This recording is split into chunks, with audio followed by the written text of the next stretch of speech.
Dr. Alan Wright couldn't believe his eyes. The pattern on his screen had appeared for the third night in a row. It wasn't random noise. It wasn't a glitch.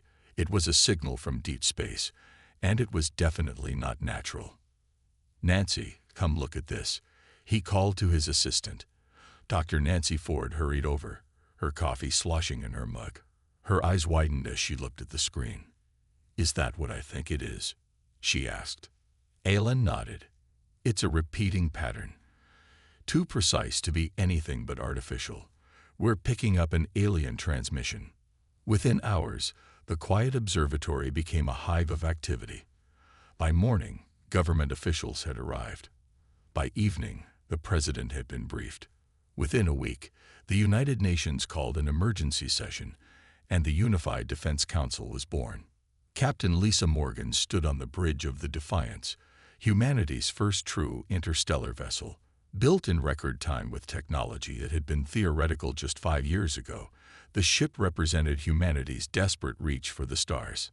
"All systems operational, Captain," reported First Officer Ben Franklin.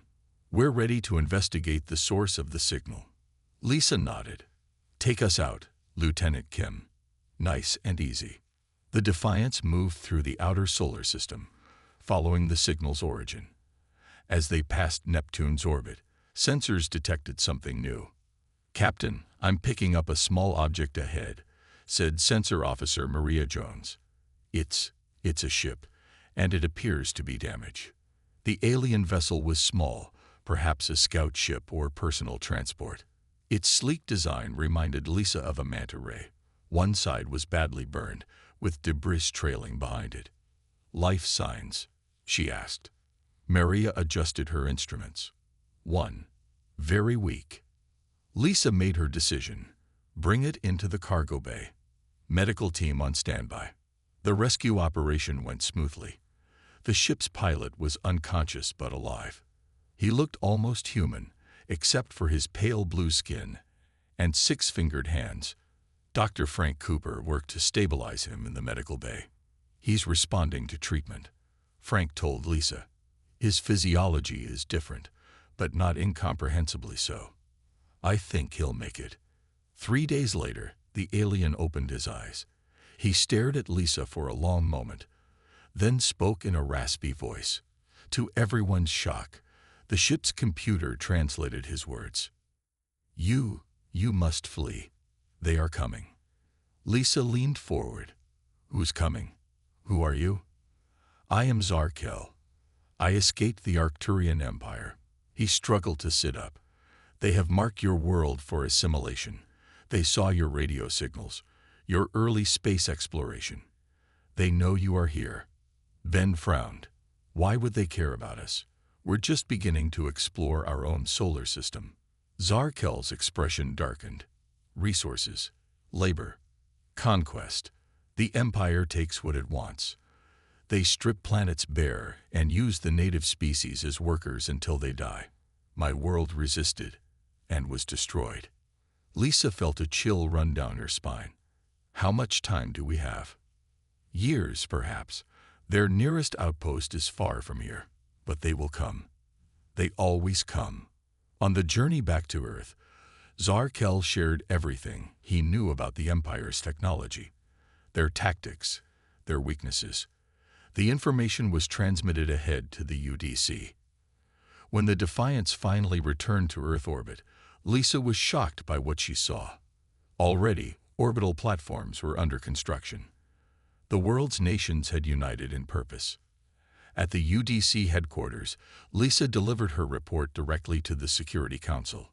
"Based on what we've learned," she concluded, "the Arcturian Empire believes we are primitive and defenseless. They expect to find an easy conquest." Council Chairman Steve Rogers leaned forward. "And what do you recommend, Captain Morgan?"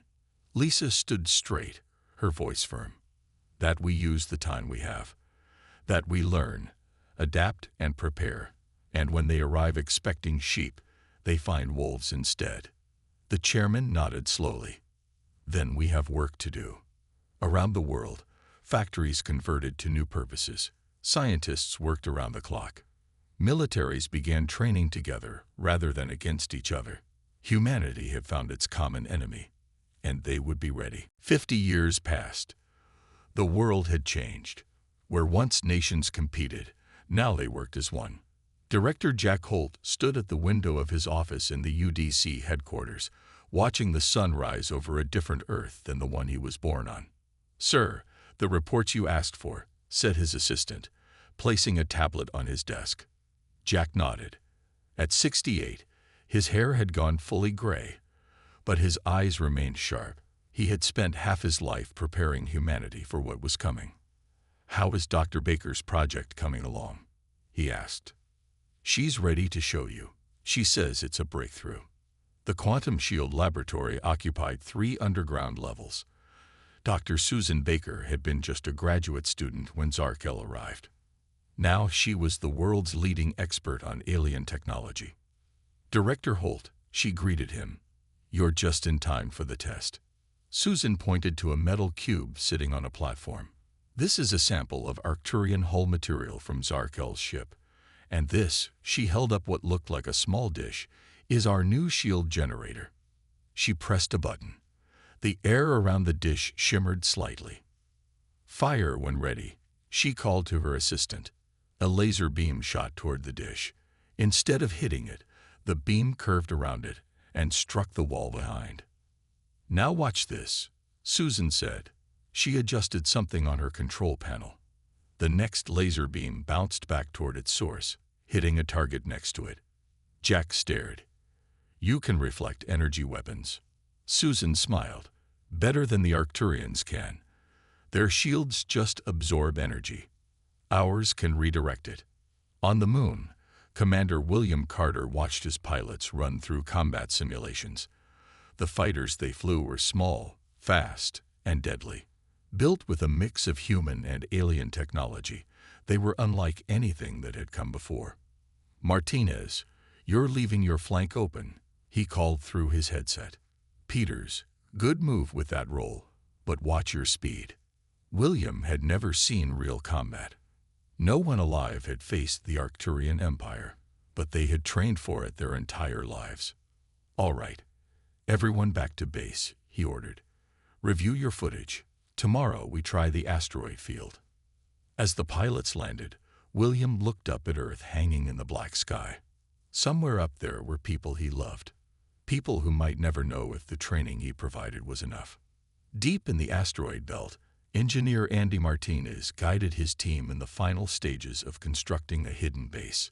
It was one of dozens scattered throughout the solar system. "Check the stealth field again," he ordered. "It needs to be perfect." The stealth technology was one of humanity's proudest achievements. It didn't just hide objects from sight.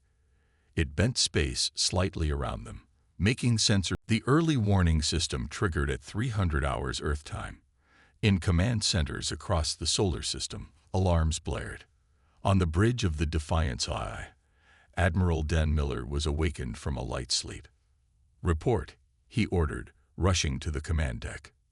"Sir, long-range sensors have detected a fleet entering the solar system," said Lieutenant Kim. 50 ships, matching Arcturian signatures from Zarkel's database. Dan activated the fleet-wide communication system. "All ships maintain stealth protocols. Do not engage. Repeat, do not engage." On Earth, President Olivia Reynolds was rushed to the secure bunker beneath the UDC headquarters. Her security team moved with calm efficiency, a result of years of drills. "Madam President, the enemy has arrived." Director Holt informed her as she entered the command room. "They're currently passing Pluto's orbit." Olivia nodded, her face grim but determined. "Is everyone in position?" "Yes, Mom." "Admiral Miller has our fleet hidden behind the moon. The Mars defense grid is powered down to avoid detection. All civilian ships have been recalled to Earth or Mars." "And Zarkel?" "He's here." Jack gestured to where the alien stood quietly in a corner. 50 years had aged him, but his eyes were still sharp. "It's a small fleet," Zarkel said. "A vanguard, led by Admiral Centaur, if I recognize the formation. They will demand surrender before the main force arrives." As if on cue, the communication officer spoke up. "Madam President, we're receiving a transmission. It's being broadcast on all frequencies, in multiple languages." "Put it on screen," Olivia ordered. The image that appeared showed a tall, blue-skinned alien in an ornate uniform. His six-fingered hands were clasped behind his back, and his expression was one of smug superiority. "People of Earth," he said, his voice translated by computers developed using Zarkel's knowledge. "I am Admiral Xentar of the Arcturian Empire. Your world has been selected for integration into our glorious domain." He paused, as if expecting gratitude. "Your technology is primitive, but your resources are valuable. Surrender your planet now, and you will be allowed to live as servants of the Empire. Resist, and you will be eradicated." The transmission ended with coordinates for Earth's leaders to meet the Admiral in orbit to discuss surrender terms. Olivia turned to her advisors. "Well, it seems our guest was correct about their intentions." "What do we do, Madam President?" asked the Secretary of Defense. "We respond, of course." Olivia walked to the communication station. "Prepare a global broadcast and get me a direct line to the Arcturian flagship." Within minutes, screens around the world showed President Reynolds. Families gathered in the Arcturian fleet moved past Mars, their sensors showing nothing but an empty, dead planet. Admiral Xentar smiled. These humans had not even colonized their neighboring world. Such a primitive species would fall quickly. "Sir, we'll reach Earth orbit in 6 hours," reported his navigation officer. "Excellent. Prepare the landing ships. I want boots on the ground within 12 hours. On the Defiance OI, hidden behind Earth's moon along with the rest of the human fleet, Admiral Dan Miller watched the enemies approach on his tactical display. "They've passed the Mars orbit," he said to his officers. "Exactly as expected. They suspect nothing." Captain Jeff Young, his second-in-command, nodded. "Stealth satellites report all 50 ships are maintaining formation. No scouts, no flanking maneuvers." "Overconfident," Dan said, just as Zarkel predicted. "Activate all defense systems, but keep them silent. Wait for my command." Throughout the solar system, hidden stations powered up. In the asteroid belt, on the moons of Jupiter and Saturn, in orbital platforms around Earth, weapons systems came online without broadcasting their presence. President Reynolds watched from the command bunker. "Are the civilian shelters secured?" "Yes, Madam President," Director Holt confirmed. 98% of the population is in protected areas. The remaining 2% are essential defense personnel. She nodded. "Let's hope our shields are as good as Dr. Baker claims." As the Arcturian fleet passed the halfway point between Mars and Earth, Admiral Xentar ordered a scan of the planet. "Report," he commanded. "Primitive defenses only, sir. Some missile systems, nothing that can reach orbit. No energy weapons detected. Population centers are showing reduced activity. They seem to be hiding." Xentar laughed. "They think they can hide from us. Maintain course." Lieutenant Kate Wilson sat in her fighter, one of hundreds hidden in orbit around Earth's moon. Her hands were steady on the controls, despite the tension. "Red Squadron, check in," she called. One by one, her pilots responded. "All ready, all waiting." "Remember the simulations," she told them. "Wait for the signal, then hit them hard and fast. Their shields are strongest at the front. Aim for the rear quadrants." On the Defiance II, Admiral Miller received the signal he was waiting for. The enemy fleet had passed the final waypoint. "All ships, prepare to engage," he ordered. "Stealth satellites, activate jamming protocols. Now." Throughout the space between Mars and Earth, hundreds of previously invisible satellites suddenly powered up, flooding the Arcturians' communication channels with static. On the Imperial flagship, alarms blared. "Sir, we've lost communications with the fleet," cried the communications officer. "What? How?" demanded Xentar. "Find the source of the interference." "I can't locate it, sir," It seems to be coming from everywhere. Admiral Miller gave the order. All ships, break stealth. Weapons free. For Earth. The human fleet rose from behind the moon, engines flaring. 100 warships, built over 50 years, armed with weapons reverse-engineered from alien technology and improved by human ingenuity. Lieutenant Wilson led her fighters in the first attack run. Red Squadron, with me. The small, agile human ships swarmed the nearest Arcturian cruiser. Their weapons fired concentrated beams of energy striking the enemy's rear shields. The Arcturian ship's shields flared and failed. A second volley tore through its engines. Across the battlefield, the scene repeated, human ships appearing seemingly from nowhere, striking with precision and devastating effect. On the Imperial flagship, Admiral Xentar watched in horror as his fleet was ambushed. "Impossible," he shouted. "Where did they get these weapons? These ships?" 5 Arcturian vessels exploded in quick succession. 3 more drifted, dead in space. "Sir, our shields are ineffective against their weapons," reported his tactical officer. "They seem to be using our own technology against us, but improved." Xentar stared at the tactical display, watching as more of his ships were destroyed or disabled. In less than 30 minutes, he had lost 15 vessels, a third of his fleet gone. "Order a retreat," he said finally. "Full speed, back beyond Mars orbit." As the remaining Arcturian ships turned to flee, Admiral Miller watched from the bridge of the Defiant's eye. "Let them go," he ordered. "They'll bring back word to their empire. Let them know what they face here." The first battle was over. Humanity had won. 6 months passed. Earth celebrated its victory, but the joy was short-lived. Long-range sensors detected a massive fleet approaching. 300 Arcturian warships, led by War Commander Dreknar, the Empire's most feared military leader. In the UDC headquarters, President Reynolds called an emergency meeting. "They've learned from their first defeat," Director Holt explained. "This time, they're scanning for stealth technology. Our hidden bases are being discovered one by one."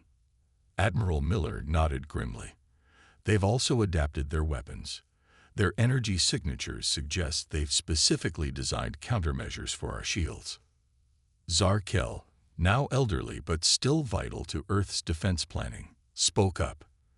"Dreknar is not like Xentar. He will not underestimate you again. He destroys planets that resist." President Reynolds looked at the tactical display showing the approaching armada. "Then we fight harder. We've prepared for this possibility." On the Mars colony, Chief Engineer Paul Johnson worked frantically to modify the shield generators. At 41, he had spent his entire career preparing for this war. "The frequency modulation isn't holding," he told his team. "Their new weapons will cut through our current shields like paper." His assistant, Linda Garcia, handed him a tablet. "What about this approach? If we create a rotating frequency pattern instead of a static one?" Paul studied the calculations.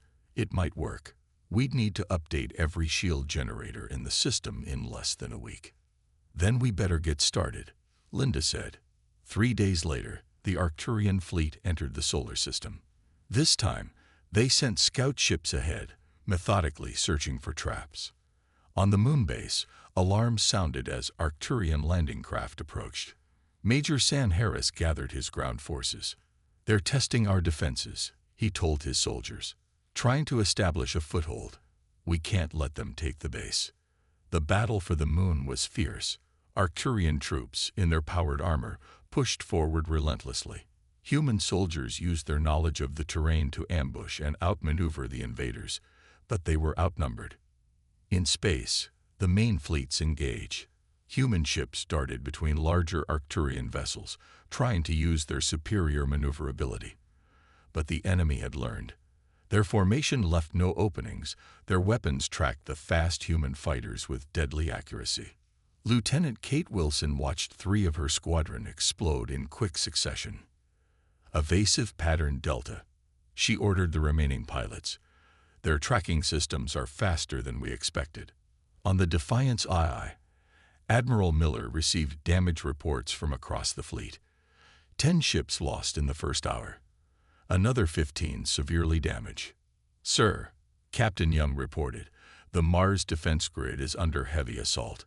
Governor Lee reports they can hold for 12 hours, maybe less.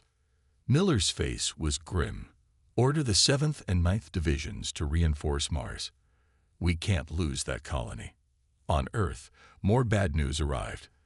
The UDC headquarters, despite being deep underground, had been targeted by a new Arcturian weapon that could penetrate the planet's crust.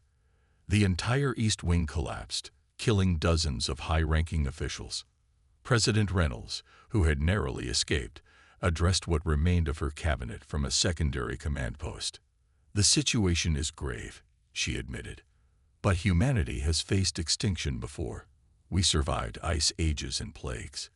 We will survive this. On the front lines, the human forces began to adapt. Chief Engineer Johnson's shield modifications proved effective, if not perfect. Major Harris's troops on the moon fell back to secondary positions, but held their ground. In orbit around Jupiter, hidden factories continued to produce replacement ships and weapons, sending them to the front as fast as possible. War Commander Drekkanar, from his massive flagship, watched the battles unfold. Unlike Admiral Centaur, he felt no contempt for these humans, only cold determination to crush them. They fight well, he told his officers, but it will not save them. No species has ever withstood the full might of the Empire. His second-in-command bowed. The Emperor demands results, War Commander. He was displeased with Centaur's failure. Drekkanar's six-fingered hand tightened on the hilt of his ceremonial blade. Then I shall give him results. Prepare the planet killer weapon. If we cannot take this world, we will destroy it. The war had reached a critical point. Humanity fought bravely, but they were losing ground by the hour. 2 weeks into the full-scale invasion, humanity was pushed to the brink. Mars' colony had fallen. The moon base held out, but was cut off from resupply. Earth's orbital defenses were failing one by one. In a secret bunker deep beneath the Rocky Mountains, Dr. Ellen Pierce worked tirelessly, studying captured Arcturian technology. She had been analyzing their ship designs for years, looking for any weakness. "Look at this," she said to her assistant, pointing to a holographic display of an Imperial warship. "All their ships have these nodes near the engine core. There's some kind of power distribution system." Her assistant leaned closer. "But they're heavily armored." "Yes, from the outside," Ellen agreed. "But what if we could attack from the inside? The Empire builds their ships the same way they build their empire. Rigid, standardized. If we know the weakness in one..." She rushed to a communication terminal. "I need to speak to Admiral Miller immediately." On the Defiance II, now damaged but still fighting, Admiral Miller listened to Dr. Pierce's discovery. "You're saying all their ships have the same vulnerability?" he asked. "Yes, sir," she replied. "But exploiting it would require getting inside their command ship to upload a virus to their network. It would disrupt their power systems ship-wide." Miller looked at his tactical display. The situation was desperate enough to try anything. "I'll send a team," he decided, "but we'll need a diversion." Commander Greg Barnes led the infiltration mission, a veteran of countless simulations, but like all humans, new to actual space combat. He had proven himself a natural leader in the war. "The plan is simple," he told his small team as they prepared to board a captured Arcturian shuttle. "We use this ship to approach the Imperial command vessel. Communications specialist Adams will crack their network. The rest of us provide cover." Nicole Adams, just 29 years old, was the best hacker in the UDC. She had spent years studying Arcturian computer systems. "Their security is good," she said, checking her equipment, "but their systems are logical to a fault. No creativity." The team boarded the shuttle. As they prepared to launch, Admiral Miller contacted them one last time. "The main fleet will create a diversion in Sector 4, he told them. "It should draw their attention away from your approach. Good luck." Their stolen shuttle left the Defiance II, moving quietly through the debris of battle. Ahead loomed the massive Imperial command ship, over 2 miles long, bristling with weapons. "Approaching Docking Bay 7, reported the pilot. "So far, they're buying our fake transponder signal." The shuttle landed without incident. The team, dressed in stolen Arcturian armor, moved quickly through the ship. "The central network hub should be 3 levels up," Nicole whispered, consulting her handheld scanner. They encountered few crew members. Most were at battle stations. Those they did meet barely glanced at them, assuming they were fellow soldiers. Finally, they reached the network hub. Nicole immediately began working on the access panel while the others stood guard. "Their firewall is adaptive," she murmured, "but I can use that against them." "Yes." The door slid open. Inside, banks of alien computers hummed. Nicole rushed to the main terminal and began uploading the virus she had created. "How long?" Greg asked. 5 minutes to complete the upload. Another 2 for it to spread through their system. Greg nodded. "We'll hold this position as long as..."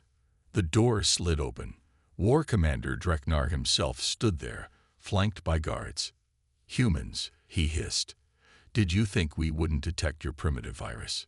The guards opened fire. Greg and his team took cover, returning fire.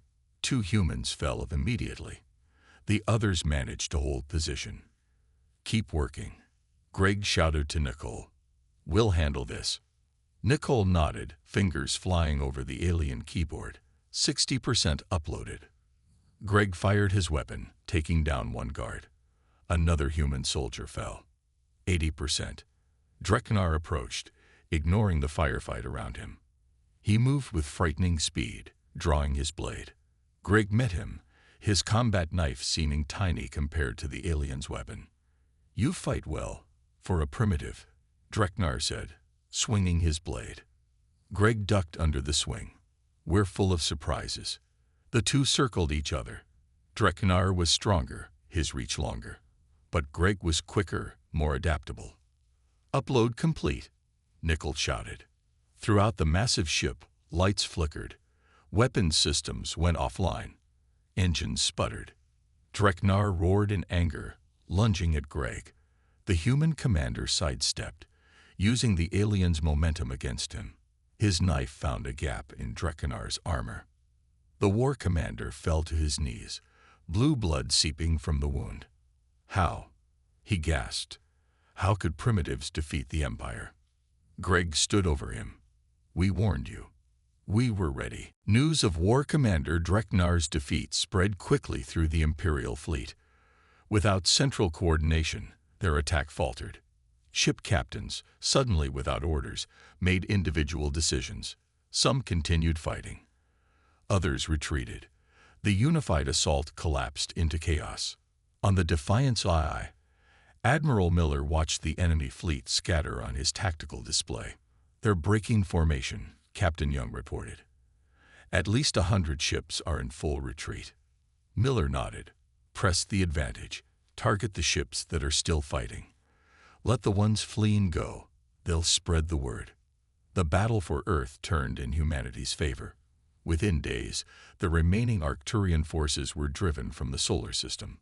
But the story didn't end there. 3 months later, strange signals began arriving from deep space. They weren't from the Empire. They came from worlds that had been conquered long ago.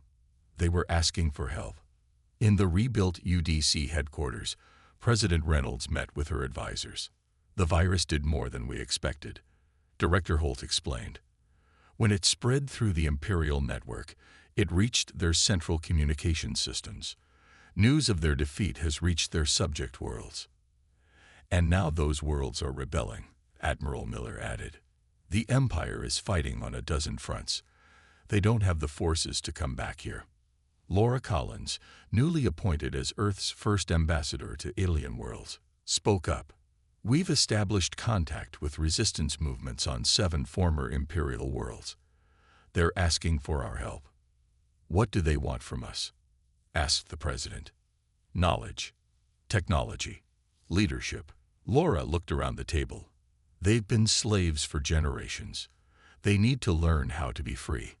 6 months after the final battle, Captain Ryan Davis stood on the bridge of the Explorer, Earth's first long-range diplomatic vessel. Behind him flew a fleet of 20 ships, crewed by volunteers from Earth and Mars. "Course set for Proxima Centauri," reported his navigator. "From there, we'll use the Imperial jump points to reach the Arcturus system." Ryan nodded. "Take us out." The human fleet jumped into faster-than-light travel, bound for worlds that had known only oppression for centuries. They found the galaxy in revolution.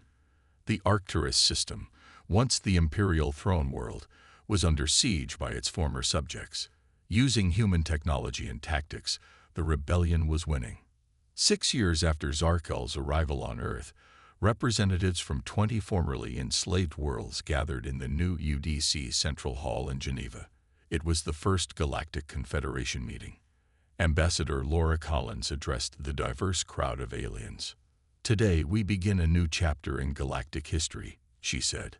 "Not one of conquest, but of cooperation. Not of slavery, but of freedom." The representatives cheered. Treaties were signed. A new alliance was born.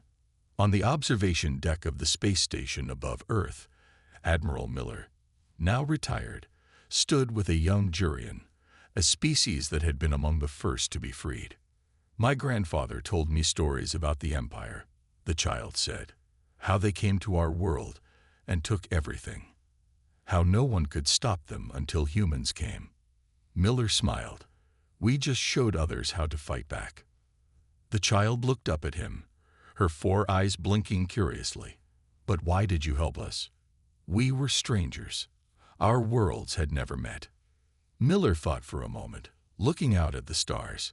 "Because that's what humans do," he said finally. "We stand up for those who can't stand up for themselves."